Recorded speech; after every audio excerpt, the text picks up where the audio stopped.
विशेष अध्ययन हेतु कनुप्रिया। लेखक डॉक्टर धर्मवीर भारती। डॉक्टर धर्मवीर भारती की महाभारत युद्ध के पृष्ठभूमि में लिखी कनुप्रिया कृति हिंदी साहित्य जगत में अत्यंत चर्चित रही है। कनुप्रिया का प्राण स्वर बहुत ही भिन्न है। कनुप्रिया आधुनिक मूल्यों का काव्य है। उसकी मूल संवेदना आधुनिक धरातल पर उत्पन्न हुई है। इसका आधार मिथक है। यह मिथक राधा और कृष्ण के प्रेम और महाभारत की कथा से संबंध है। कनुप्रिया अर्थात कन्हैया की प्रिय सखी राधा। राधा को लगता है कि प्रेम त्याग कर युद्ध का अवलंब करना निरर्थक बात है। यहाँ कनु उपस्थित नहीं है। उन्हें जानने का माध्यम है राधा। धर्मवीर भारती का मानना है कि हम बाह्य जगत को जीते रहते हैं, सहते और अनुभव करते रहते हैं, चाहे वह युद्ध बाह्य जगत का हो, चाहे बलिदान का। परंतु कुछ क्षण ऐसे भी होते हैं जब हमें अनुभूत होता है कि महत्व बाह्य घटनाओं के उद्वेग का नहीं है, महत्व है उस चरम तन्मयता के क्षण का, जिसे हम अपने भीतर साक्षात्कार करते हैं। यह क्षण बाह्य इतिहास से अधिक मूल्यवान सिद्ध होता है। इस प्रकार बाह्य स्थितियों की अनुभूति और चरम तन्मयता के क्षण को एक ही स्तर पर देखना किसी महापुरुष की सामर्थ्य की बात होती है। लेकिन कोई मनुष्य ऐसा भी होता है जिसने बड़े सहज मन से जीवन जिया है, चरम तन्मयता के क्षणों में डूबकर जीवन की सार्थकता पाई है। अतः उसका यह आग्रह होता है कि वह उसी सहज मन की कसौटी पर सभी घटनाओं, व्यक्तियों को परखेगा, जांचेगा। ऐसा ही आग्रह कनुप्रिया अर्थात राधा का है अपने सखा कृष्ण से। तन्मयता के क्षणों को जीना और उन्हीं क्षणों में अपने सखा कृष्ण की सभी लीलाओं की अनुभूति करना कनुप्रिया के भावात्मक विकास के चरण है। इसीलिए व्याख्याकार कृष्ण के इतिहास निर्माण को कनुप्रिया इसी चरण तन्मयता के क्षणों की दृष्टि से देखती है। कनुप्रिया भी महाभारत युद्ध की उसी समस्या तक पहुंचती है जहां दूसरे पात्र भी है, परंतु कनुप्रिया उस समस्या तक अपने भावस्तर अथवा तन्मयता के क्षणों द्वारा पहुंचती है। यह सब उसके अनजाने में होता है, क्योंकि कनुप्रिया की मूल प्रवृत्ति संशय अथवा जिज्ञासा नहीं है, अपितु भावोत्कट तन्मयता है।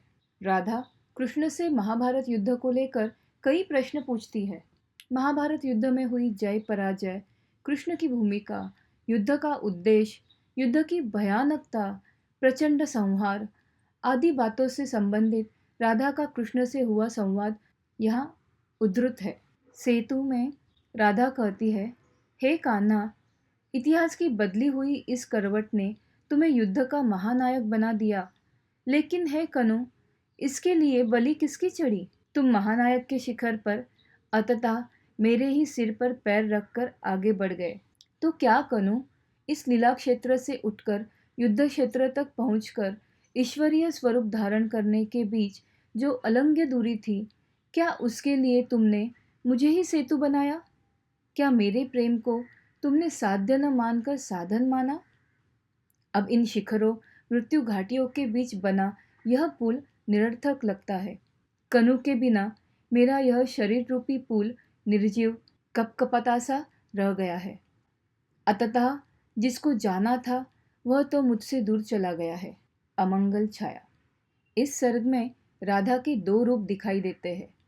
राधा के अवचेतन मन में बैठी राधा और कृष्ण तथा चेतनावस्था में स्थित राधा और कृष्ण।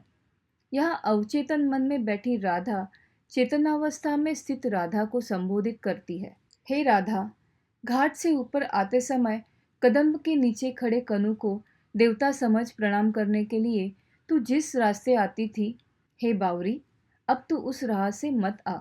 क्या ये उजड़े कुंज, रौंदी गई लताएं, आकाश में उठे हुए धूल के बगुले तुम्हें नहीं बता रहे हैं कि जिस राह से तू आती थी, उस रास्ते से महाभारत के युद्ध में भाग लेने के लिए श्री कृष्ण की 18 अक्षौहिणी सेनाएं जाने वाली है।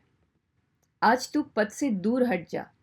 उस लता कुंज की ओट में जिस कनु के कारण तेरा प्रेम व्यथित और दुखी हुआ है, उसे छुपा ले, क्योंकि युद्ध के लिए इसी पथ से द्वारिका की उन्मत्त सेनाएं जा रही है।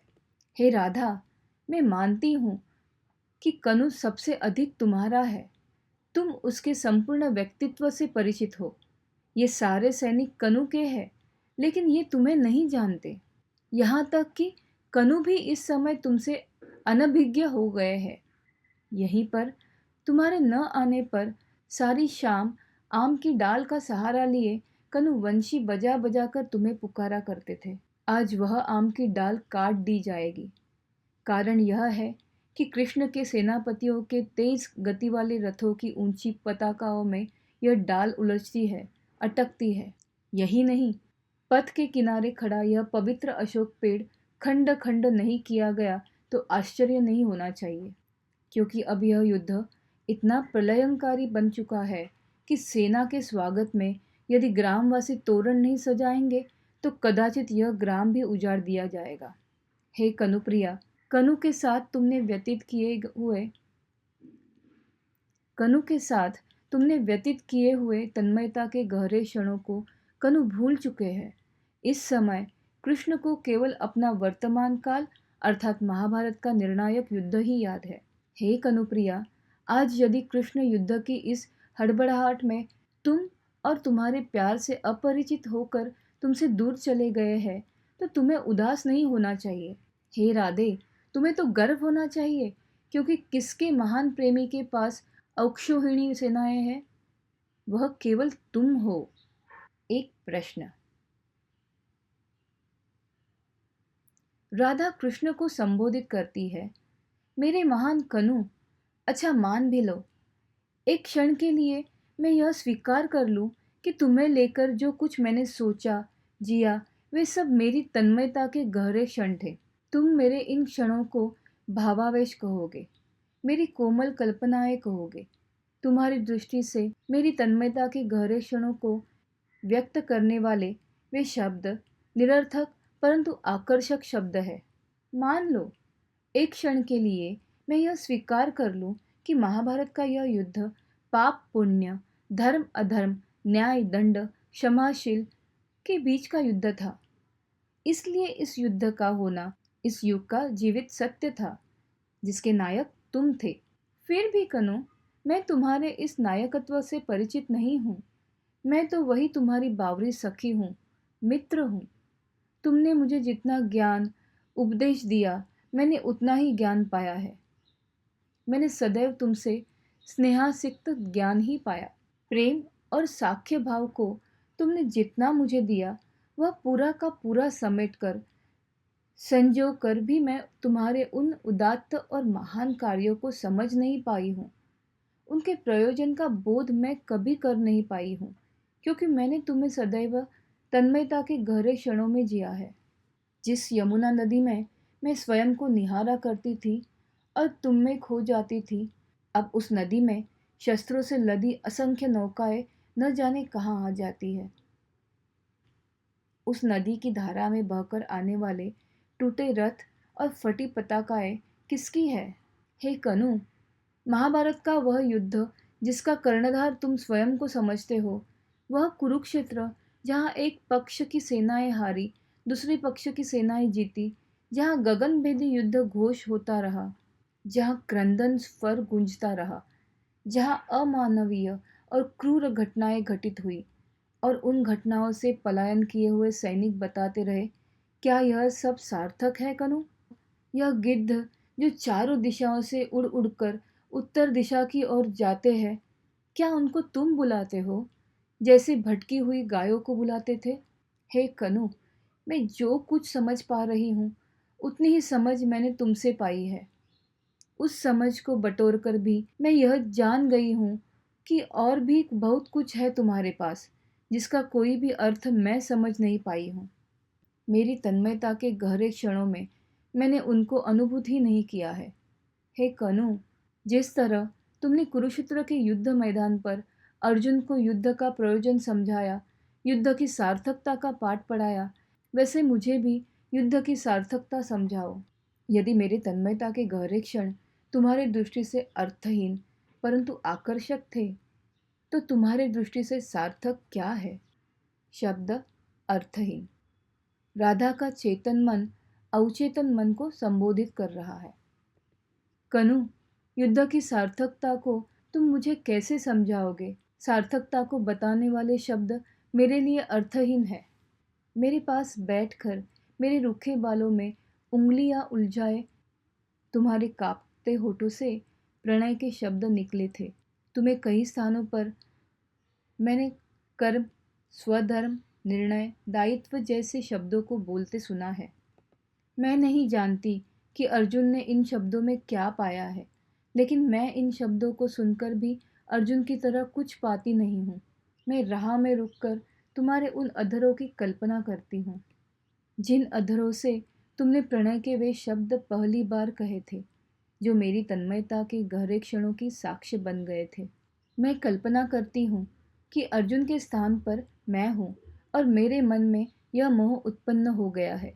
जैसे तुमने अर्जुन को युद्ध की सार्थकता समझाई है, वैसे मैं भी तुमसे समझूं। यद्यपि मैं नहीं जानती कि यह युद्ध कौन सा है, किसके बीच हो रहा है, मुझे किसके पक्ष में होना चाहिए, लेकिन मेरे मन में यह मोह उत्पन्न हुआ है क्योंकि तुम्हारा समझाया जाना, समझाते हुए बोलना मुझे बहुत अच्छा लगता है।